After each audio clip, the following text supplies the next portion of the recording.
네, 오늘 본문에는 다양한 규정들이 등장합니다. 먼저 10절 이하로 보면 전당물이라는 단어가 반복적으로 등장하고 있습니다. 이것은 돈을 꾸어주는 채권자와 또 돈을 빌리는 이 채무자의 관계에서 나오는 단어입니다. 그러니까 전당물은 돈을 빌리면서 내놓는 담보물이라고 할 수 있습니다. 10절, 11절에서 이웃에게 무엇을 꾸어줄 때 그의 집에 들어가서 전당물을 취하지 말고 밖에 서서 채무자가 전당물을 가지고 나올 때까지 기다리라고 돈을 빌려주는 자에게 명령하십니다. 이는 어려운 사정이 있어서 돈을 빌리는 사람의 그 마음이 상하지 않도록 세심하게 보호해주는 놀라운 법입니다.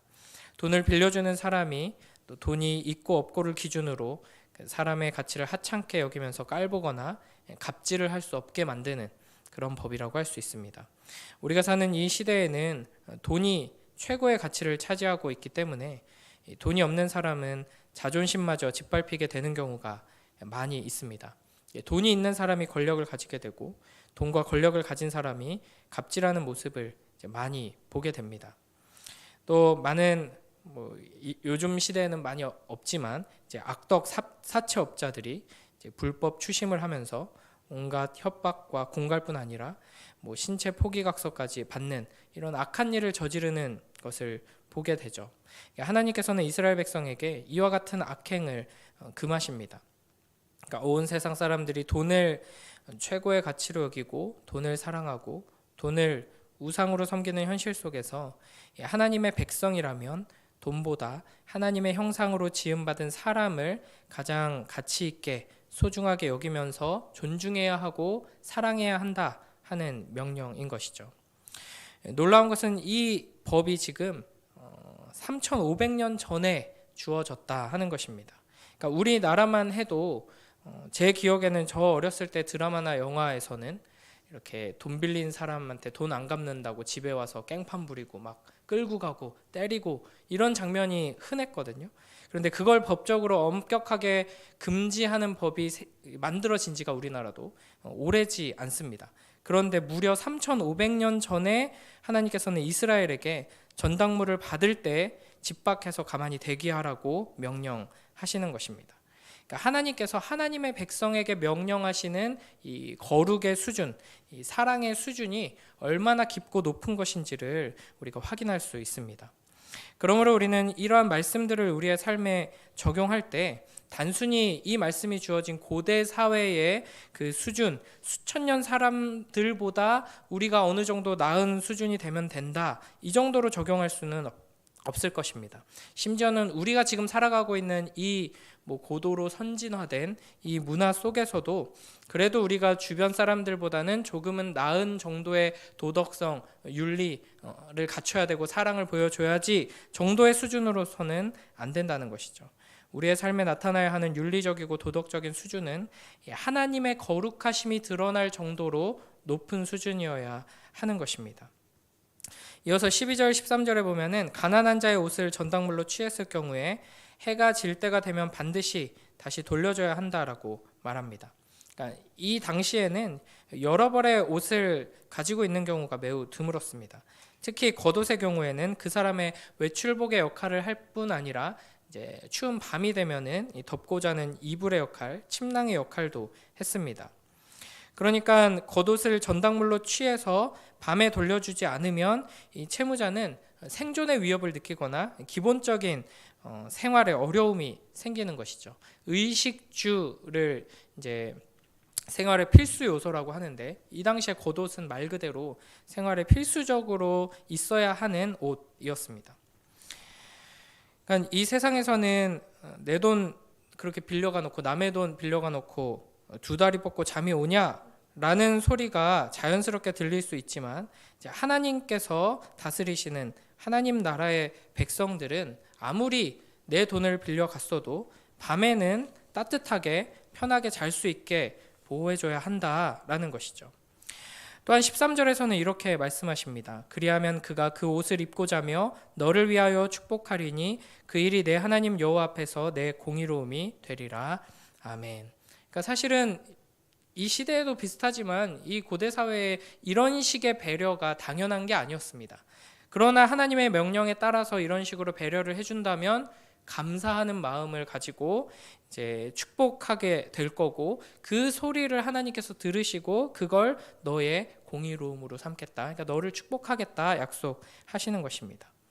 이어서 14, 15절에서는 임금 체불을 금지하십니다. 고용주는 이제 일꾼이 당일에 일한 그 싹을 잘 지불해야 한다는 것이죠. 그러니까 이 품삯계는 한 가족의 생계가 달려 있습니다. 가장이 밖에 나가서 일을 했는데도 그 합당한 품삯을 받지 못하면 이제 온 가족이 위기에 처하게 되는 것이죠. 그래서 이런 사람들이 어려움에 처할 때 호소할 곳은 하나님밖에 없을 것입니다. 그래서 15절에서는 그가 너를 여호와께 호소하지 않게 하라. 그렇지 않으면 그것이 내게 죄가 될 것임이라 라고 말씀하십니다. 그러니까 이렇게 13절과 15절에 하나님의 축복과 저주에 대한 중요한 원리가 들어있음을 우리가 잘 살펴봐야 합니다. 13절에서는 가난한 자의 축복이 여호와 앞에서 의로움이 된다 말씀하셨고, 15절에서는 품꾼의 호소가 여호와 앞에서 죄가 된다고 말씀하십니다. 그러니까 하나님께서는 고아와 과부와 나그네와 같은 자들을 배려하고 돕고 사랑하는 자들에게 축복을 베풀어 주시고, 그들의 눈에서 눈물이 나오게 하고 그들의 입에서 원망이 나오게 하는 자들에게는 진노하시며 심판하신다는 이 원리를 보여주시는 것입니다. 그러니까 사실 성경 전체를 통해서 하나님께서 우리에게 주시는 명령을 한마디로 요약하면 하나님 사랑, 이웃 사랑이죠. 그러니까 하나님을 사랑하는 자들은 하나님이 사랑하는 자들을 사랑하는 데까지 당연히 잘하게 됩니다. 그게 바로 고아와 과부와 나그네로 대변되는 연약한 사람들, 소외된 사람들, 어려움 가운데 있는 자들입니다. 그런 사람들을 사랑하면 당연히 하나님을 사랑하는 자들은 그런 사람들을 사랑하게 되고, 그런 사람들을 사랑하면 내가 축복할 것이다 라고 하나님께서는 말씀하신다는 것이죠. 그런 사람들을 사랑하지 않으면 너에게 죄가 된다, 내가 심판한다 라는 것인데, 그런 자들을 사랑하지 않는다는 것은 하나님을 사랑하지 않는다는 거기 때문에 하나님께 심판받는 게 당연한 원리가 되는 것입니다. 그러니까 이 신명기의 고대의 이스라엘에게 주어진 하나님의 법을 통해서 하나님을 사랑하고 이웃을 사랑하는 복된 삶으로 우리를 부르시는 그 음성을 듣고 그 사랑으로 자라나는 복된 우리 모두가 되길 축복합니다. 그래서 16절을 보면은 우리 16절 말씀을 함께 읽어보겠습니다. 시작. 아버지는 그 자식들로 말미암아 죽임을 당하지 않을 것이요 자식들은 그 아버지로 말미암아 죽임을 당하지 않을 것이니 각 사람은 자기 죄로 말미암아 죽임을 당할 것이니라. 아멘. 16절은 흐름이랑 좀 상관없이 뜬금없는 이야기가 튀어나온 것처럼 들리는데, 갑자기 이제 개인의 책임을 강조하는 이 문구가 들어가 있는 이유는 앞서 우리가 방금 이야기한 채무 관계에 대한 말씀과 연관해서 이해할 필요가 있습니다. 그러니까 이 고대 사회에서는 아버지의 어떤 채무가 있는 경우에 그게 당연하게도 자연스럽게 아들에게로 넘어가죠. 그래서 아버지가 빚을 다 못 갚으면 그 아들이 그 책임을 떠안고 노예로 팔려가거나 이제 그런 식으로 해서 채무를 해결하는 일이 빈번했습니다. 그렇게 하면 안 된다라고 명령하시는 것입니다. 그러니까 우리는 이제 누군가가 큰 잘못을 저지르면은 그 가족에게까지 화살을 돌리면서 이제 정죄하고 매도하는, 특히 이제 요즘 시대에 그런 악랄한 문화가 좀 많이 편만해 있는 것 같습니다. 그래서 그만큼의 죄를 짓지 않았음에도 과도한 비난의 화살을 받게 되고 많은 사람의 분노와 이 정죄의 표적이 되곤 하죠. 하나님께서는 명확하게 정죄의 한계를 정하십니다. 그러니까 죄를 지은 사람만 죄의 형벌을 받아야 한다 하는 것이죠. 그러니까 이 말씀을 좀 깊이 잘 묵상해 보면은 다른 사람의 죄가 내 안에 악함과 합해져 가지고 이제 더 큰 죄로 이렇게 휩쓸려 가는 것을 이렇게 막아주는 말씀이라고 할 수 있습니다. 그리고 이어서 17절, 18절을 보면은 하나님께서는 이제 내 하나님 여호와께서 너를 거기서 속량하신 것을 기억하라 라고 말씀하십니다. 그러니까 이스라엘 백성들은 지금 눈앞에 억울한 일을 당하고 있는 이 연약하고 소외된 사람들, 나그네와 고아와 과부와 같은 사람들을 보면서 우리가 애굽에서 종살이 하던 때를 기억해야 했습니다. 그때는 이제 종살이하며 고통당하고 여러 가지 억울한 일을 당하면서도 제대로 도움받지 못하던 시절이었습니다. 그때에 여호와 하나님께서 구원해 주신 것이죠. 그 구원에 하나님께서 이 이스라엘에게 엄중하게 명령하십니다. 18절 마지막 부분에 내가 내게 이 일을 행하라 명령하노라 라고 말씀하시죠. 우리는 우리가 어떤 죄의 상태에서 어떤 크고 놀라운 구원의 은혜와 사랑을 힘입었는지를 항상 기억해야 합니다. 그 사랑, 그 은혜로 우리는 우리 주변에 있는 이 사회에 가난하고 연약하고 소외된 이들에게 관심을 기울이며 그들에게 배려하고 나누고 또 사랑을 행해야 하는 것이죠. 왜냐하면 우리를 그 비참한 처지에서 값없이 은혜를 베푸시고 사랑을 베푸셔서 구원하신 하나님께서 명령하고 계시기 때문입니다.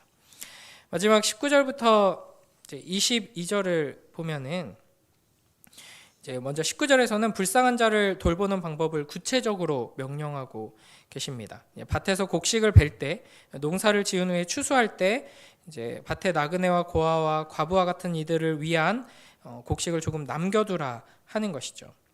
우리는 보통 이제 하나님의 은혜에 감사하면서 이웃을 위해 나눠야지, 베풀어야지, 또 심지어는 우리 주변에 전혀 신앙이 없음에도 불구하고 굉장히 놀라운 나눔의 삶을 사는 사람들을 보게 됩니다. 그럴 때마다 이제 부끄러워하면서 그래 나도 더 나누는 삶을 살아야지 이렇게 생각을 하지만 대부분 충분히 내가 채우고 나서 흘러 넘치게 하여 주옵소서라고 기도할 때가 많이 있죠. 그래서 나중에 여유가 생기면 조금씩 이 정도 채워지면 이 정도 수준으로 이렇게 생각을 합니다.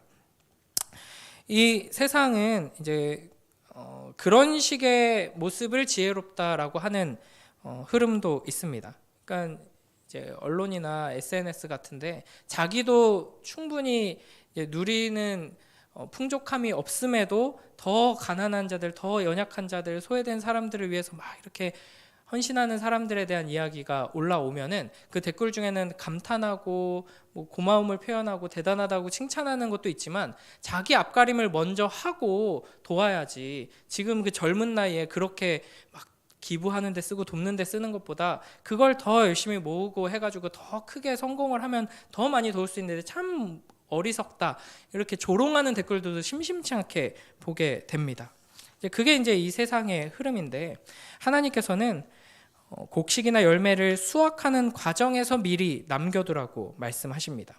그러니까 추수를 할 때 어떻게든 조금이라도 더 가지려고 악착같이 싹쓸이하지 말고 물론 한 톨 한 톨 다 나의 피와 땀과 노력이 깃든 수확물이지만 그럼에도 먼저 약자들을 위해서 남겨두라 하는 것이죠. 그러니까 이 말씀을 우리는 깊이 묵상하면서 하나님의 명령으로 들어야 할 것입니다. 하나님 우리 가정의 통장 잔고를 넉넉하게 차고 넘치게 해주시고 필요한 돈이 나갈 곳이 많은데 그곳에 쓸 수 있는 돈이 다 채워진 후에 차고 넘쳐서 흘러 넘쳐서 가난한 이들에게 우리 교회 공동체에게 이웃들에게 흘러가게 하여 주시옵소서라고 기도하는 것이 아니라 지금 하나님께서 나에게 주신 것에 감사하면서 지금 내가 수확하는 그 과정에서 미리 이미 하나님께서 우리에게 보여주신 그 마음을 따라서 연약한 자들을 위한 몫을 남겨놓는 그런 여유가 우리의 믿음에서부터 나오게 되길 주님의 이름으로 축복합니다.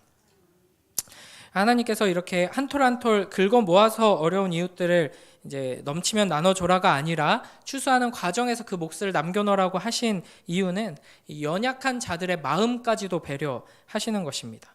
그러니까 우리가 가득 창고를 채운 다음에 이제 우리가 뭐 시혜를 베풀듯이 이렇게 나눠주는 것을 받는 자들의 마음은 이제 좀 상할 수밖에 없겠죠. 그러나 그냥 밭에다가 남겨놓는 겁니다. 그러면 가난한 자들이 가서 자기가 편한 시간에 눈치 보지 않고 몫으로 가져가는 것이죠.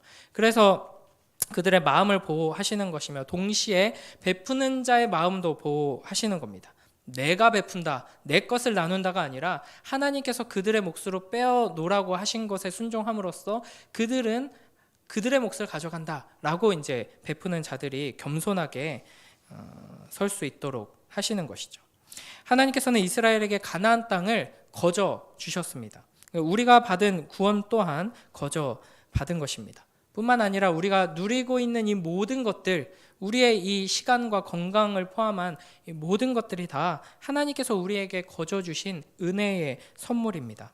참으로 그렇게 고백하며 감사한다면 우리는 하나님의 마음을 따라서 우리가 가진 것들을 내 손에 다 주려고 하지 말고 가난한 자들의, 연약한 자들의 몫으로 내어놓아야 할 것입니다. 단순히 돈뿐만 아니라 하나님께서 나에게 주신 재능과 마음과 시간과 이 모든 것들을 하나님을 사랑하고 이웃을 사랑하는 데 사용하는 복된 우리 모두가 되길 주님의 이름으로 축복합니다.